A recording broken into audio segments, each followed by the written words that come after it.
In this video, we're going to talk about 3 different ways on how to get your first customer, and number 3 is my favorite. Method number 1 is networking. So with networking, you already have the solution and you know someone who has this problem, so you're going to reach out to them and tell them like, hey, I see that you have this problem and this is a possible solution for you. There's also plenty of groups that you can be a part of, whether it's through Discord, through Facebook. You can find a group pretty much on anything, even on Reddit. And you can see people post about the problems or just even be a part of the community. And you can provide that solution, provide being an expert and give them the information that they need. So an example of this would be, I'm a photographer and I need to learn X. And you can come in and say, it's like, hey, I can teach you about this, or I have presets that solve this problem. That's just a small example of networking and using your network to introduce your business or your solution to a problem that a customer has. Number 2 would be serving a complementary business. So by finding a complementary business, you're going to be able to find someone who's serving the audience that you want to serve, just in a different way. Say you provide a car wash, and what you want is you're going to go to an existing business that serves people with cars. So a business would be people who change oils, or just people who maintain cars, so mechanics. So you can go to the mechanic and say, hey, I want to serve this audience, and you already have access to them. Is there a way I can work out a deal to where I can have access to them too?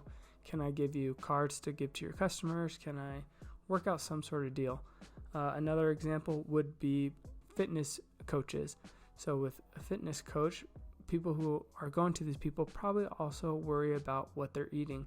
So what you can do is you can go to a fitness coach saying, I'm a dietitian, or I focus in cooking food for people who are in the fitness world. And so by offering this complementary business, you're providing more value for them to offer their customers. But also it provides you a gateway to an audience that already exists. So there's less time wasted on finding an audience because you know where one exists already. And number 3 is digital marketing. So with digital marketing, it's essentially finding your product online. And by doing that, you provide them a lead magnet. So what is a lead magnet? It's something that entices your customer to interact with your product. And so let's say you have an ad or just a post on one of your social platforms that's going to tell them to like, hey, you need to go here in order to achieve this. So that offer that you're giving them can be a free sample, it could be a guide, it could be 10 tips on how to achieve this goal. It could be, hey, I'm giving you limited time use to use this service, or it could just be a simple discount.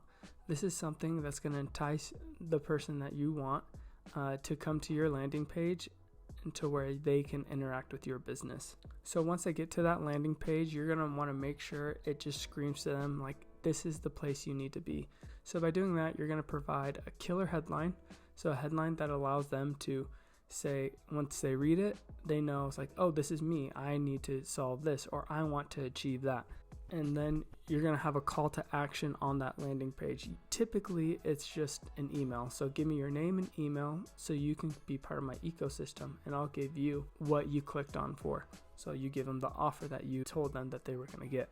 So the reason why you want to collect this email and not just give them the 10 tips or whatever the offer may be is because you want them to be a client long term. When you capture that email, you're essentially putting them on this value ladder or starting their journey as a customer with you. So in the beginning, on that first rung of the ladder or just the beginning path of their journey, you're going to give them something cheap or just a low barrier to entry to enter on the sales path.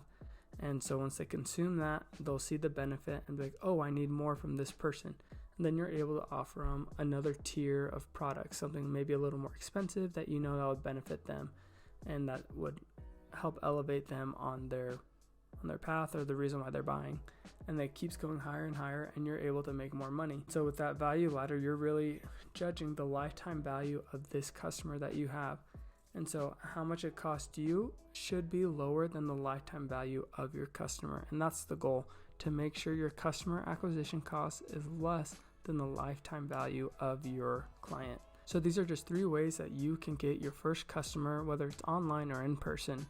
And if you want to understand more about business and ways that you can attract more customers, watch this video right here.